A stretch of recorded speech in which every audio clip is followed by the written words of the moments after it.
നമുക്ക് ലഭിക്കുകയുള്ളൂ. ഇന്ന് നമ്മുടെ കരങ്ങളിലുള്ളത് നമുക്കറിയാം. സൂഫിയാക്കളുമായി ബന്ധമില്ലാത്തവർ, ആത്മീയ സരകളുമായി ബന്ധമില്ലാത്തവരെ സംബന്ധിച്ചിടത്തോളം പരിശുദ്ധമായ ദീൻ എന്ന് പറഞ്ഞാൽ ഏതാനും ചില ആരാധന കർമ്മങ്ങൾ മാത്രമായി മനസ്സിലാക്കിക്കൊണ്ടിരിക്കുന്ന ഒരു കാര്യത്തിലൂടെയാണ് നാം മുന്നോട്ട് പോയിക്കൊണ്ടിരിക്കുന്നത്.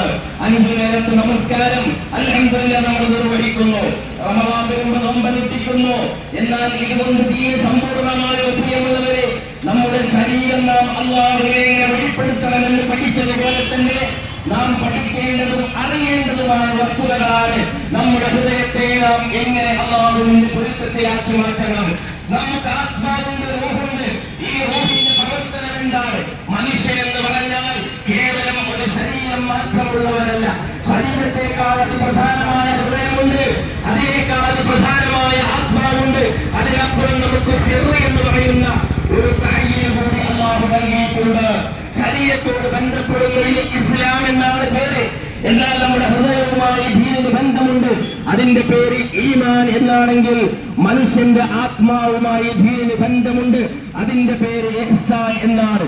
സൂഫിയാക്കളുടെ പാഠശാലകളായ ഖാൻഗാഹുകളിലല്ലാതെ എവിടെയാണ് എന്റെ പ്രിയമുള്ളവര് ഇഹ്സാൻ എന്ന് പറയുന്ന ആ ദർശന ശാസ്ത്രം എന്ന് പറയുന്ന ആ ഉന്നതമായ വൈജ്ഞാനിക ശാസ്ത്രത്തെക്കുറിച്ച് ഇന്ന് ചർച്ച ചെയ്യുന്ന സ്ഥാപനങ്ങൾ എവിടെയാണുള്ളത്?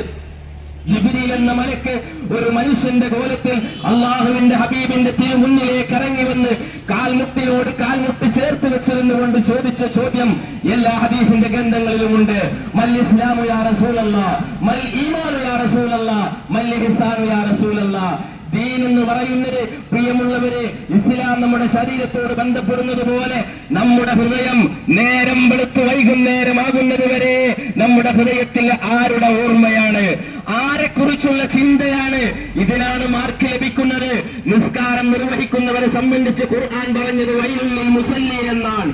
നിസ്കാരക്കാർക്കാണ് വൈലെന്ന നരകം. എന്താണ് ആ നിസ്കാരത്തിൽ അവർ ചെയ്തിട്ടുള്ള തെറ്റ്? അല്ലദീന ഹും അൻ സ്വലാത്തിഹിം സാഹൂൻ, അശ്രദ്ധയാണ്. ശ്രദ്ധ മാറിപ്പോയത് കൊണ്ട്